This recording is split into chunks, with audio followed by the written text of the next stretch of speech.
And of course, we will try more to cultivate that culture in our people, while at the same time bringing the Fulanis in one fold and try to arrest their traditional practice of moving from one place to the other.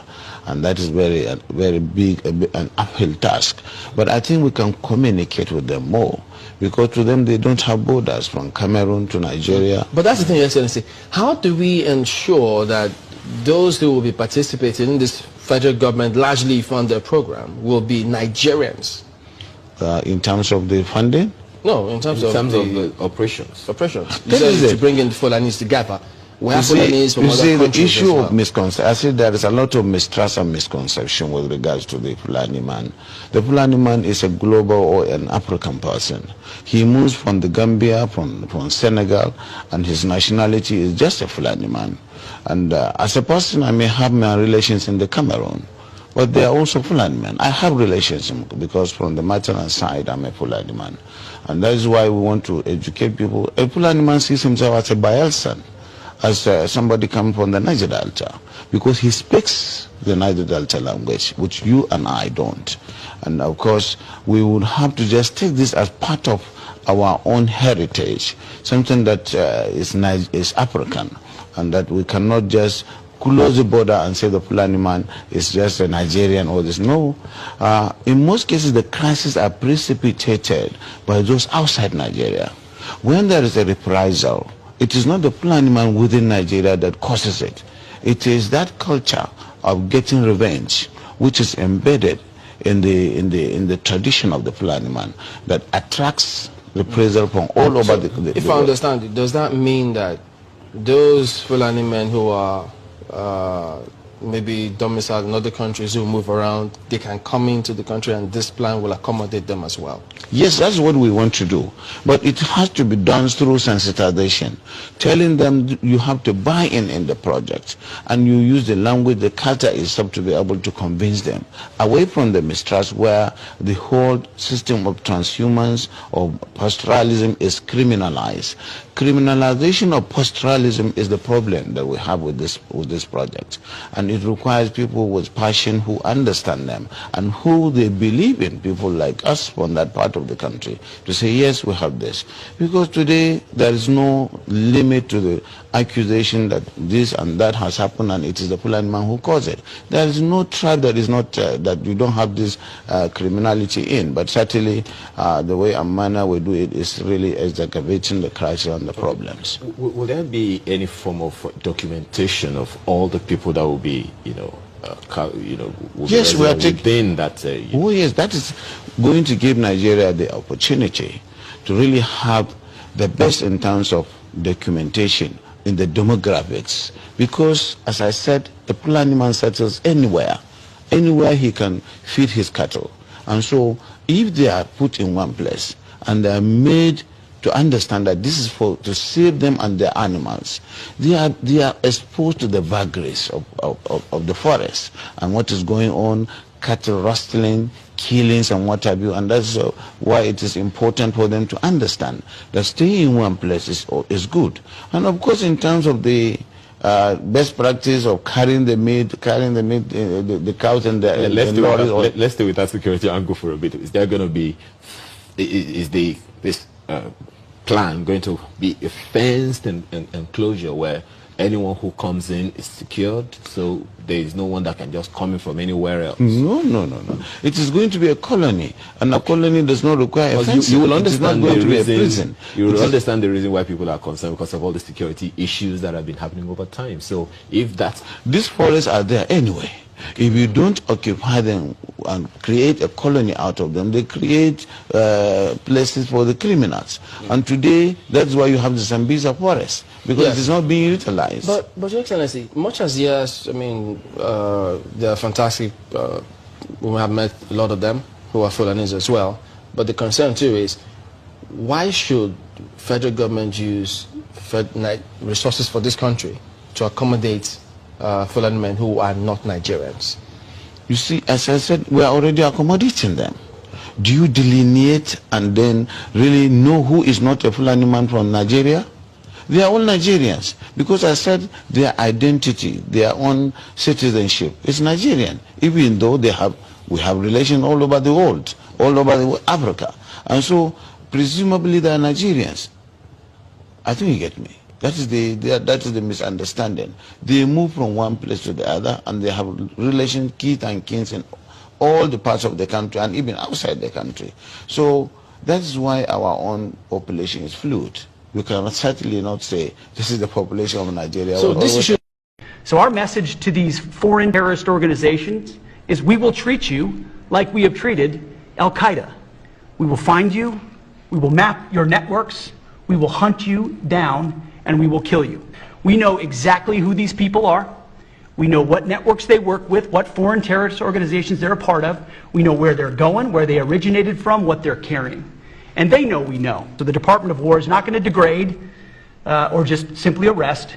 We're going to defeat and destroy these terrorist organizations to defend the homeland on behalf of the American people, making the jobs of law enforcement safer in the process, making the communities of Americans safer in the process. We think it's a very core mission of the Department of War, and we're proud to be here, Mr. President. Thank you very much, Pete. I want to tell you that the agreement between the British and the Fulani has collapsed.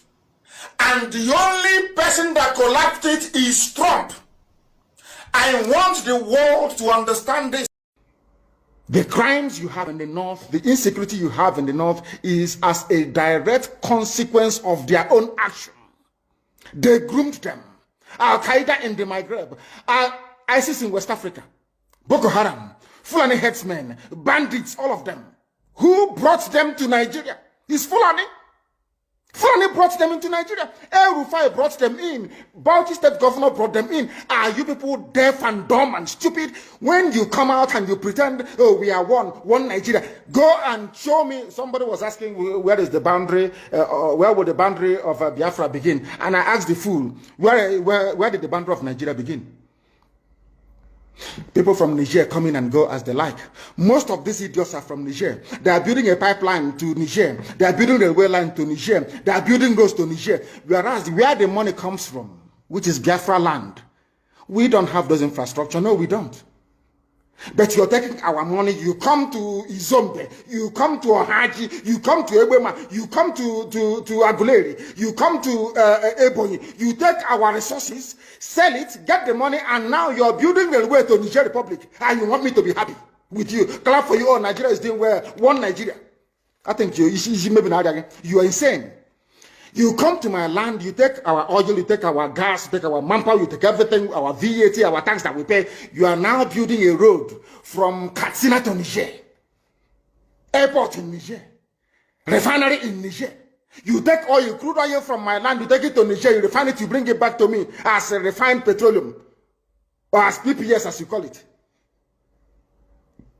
And you're telling me that that country is viable. You're telling me that Nigeria should be supported. We are in one Nigeria. We are not going anywhere. And you're dying every day.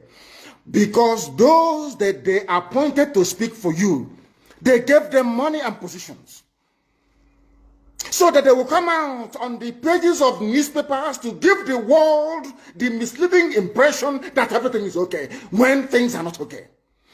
Go through the statements of Ohaneze and see the contradictions in it. Nigeria is not working. We are marginalized. And then you come back and say Nigeria is one. We must stay in it together. Are you not foolish? These are the useless intellectuals that you have. On one hand, you say Nigeria is not working. You're marginalized. You are being discriminated against. You're suffering. They're killing you everywhere. And you come back to the same place and say Nigeria must be one. Had Nigerians gotten together to say they want to be part of this useless contraption, that's entirely their business. I'm a Democrat, I've subscribed to it. But have you asked yourself this question? Why is it that all those asking you to remain in one Nigeria has something to gain from Nigeria, or they have benefited in the past? Nothing more, nothing less. I saw the letter that Atiku Abubakar wrote to President Biden.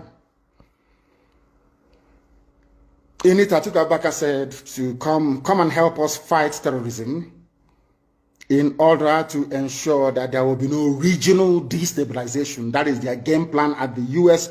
State Department for very many years, until we stepped in. They keep trotting out these lies. Once Nigeria breaks up, there will be destabilization in the entire region. I said that because you don't understand African history. Most of these people are not educated. When I say they say I'm insulting them, no, I'm not insulting you. Most of you are not educated. In Africa, we are tribal creatures in Africa. In Africa, we are tribal creatures in Africa. We always go back to our village where we were born, where our umbilical cord, how long, where it was buried. That's where we come from. That is why every Christmas, Easter, New Year festival, or August meeting, you see us migrating back to where we come from. And I keep saying these things to Africans, they don't understand it. They don't understand it. Everywhere in Africa during Christmas, if you like, be in South Africa, if you like, let it be in Kenya, you let it be in Rwanda, everybody from the capital goes to the village. If you go to Accra, the same thing happens. This past Christmas, if you like, go to Cotonou, go to Yaoundé in Cameroon. Everybody living in the capital cities of Africa, they go back to their villages. They go back to their tribes where they come from. Do they do that in the Western world?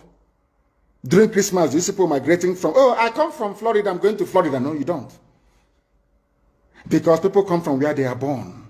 We come from where our ancestors were born. That is the difference between black people in Africa and those from Europe and other parts of the world. We come from, so if you ask somebody, where do you come from? He or she will mention their village. That is what makes us Africans. Very, very unique. If you destroy that, you're finished as a people. In Africa, we are tribal. First and foremost, we belong to our tribe where we come from. That is why our people need to appreciate this. Very, very critical. That Africa is restructured to recognize where people come from. All these artificial creations by Europeans, Nigeria, this and that, all that rubbish. That is why you can never ever make any progress for the next 6 billion years. You can never ever make any progress in the zoo. Why is it, if we are not tribal, why would the whole presidency come out, Fulani presidency come out and say, we are defending Fulani headsmen? A presidency of the whole of Nigeria, so to speak. It is because by instinct, we are tribal beings in Africa. That is why Nigeria is unsustainable.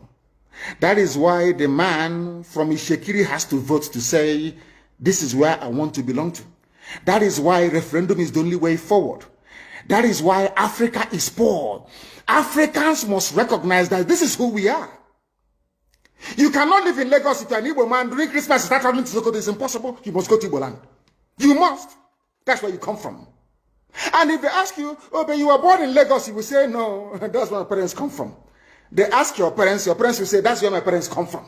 They will keep going back until they get to perhaps the 100th generation. That is who we are. And nobody can change it. We are not born on the streets. Some people were born along Ijora or Kota Highway in Lagos. Maybe they are from Urobo. You ask them, where are you from? They say, I'm from Urobo. But I was born in, but this is where I come from.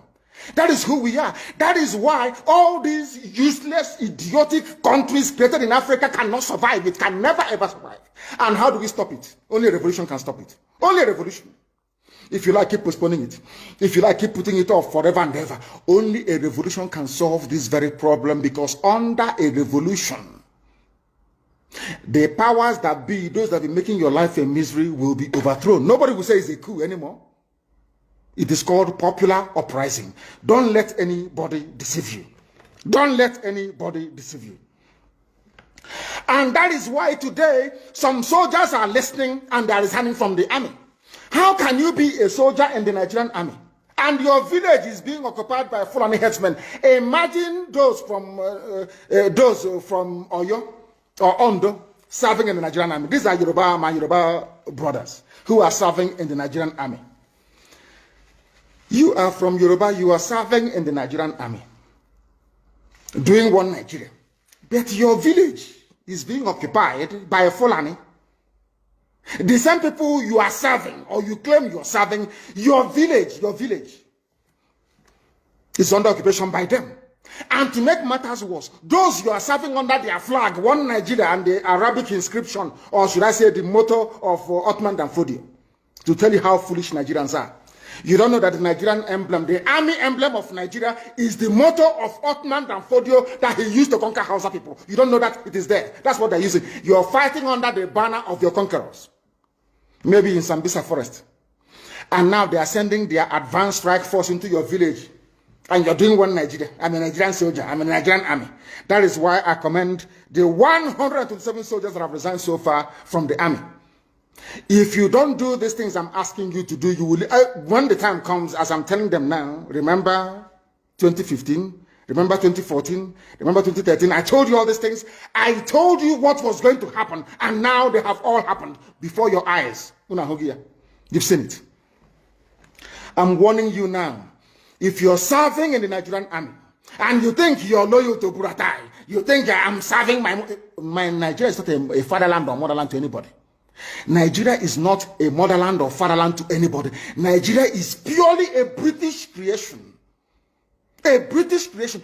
Because if Nigeria was to be a nation or country, there is no way those that call themselves the presidency Asoro can come out to support illegality in Ondo State. Because they know they are doing it for that. Why do you think they want to avenge and revenge for Sir Ahmadu Bello? Why? They knew that Ahmadu Bello and his people, so to speak, were fighting for them. They understood that. At the time, the Hausa people thought that the Fulani was fighting for them, but today it's very clear. I asked you a simple question when I began. Are you hearing Hausa Fulani anymore? No, it's only Fulani, because they have taken over the entire corn-off.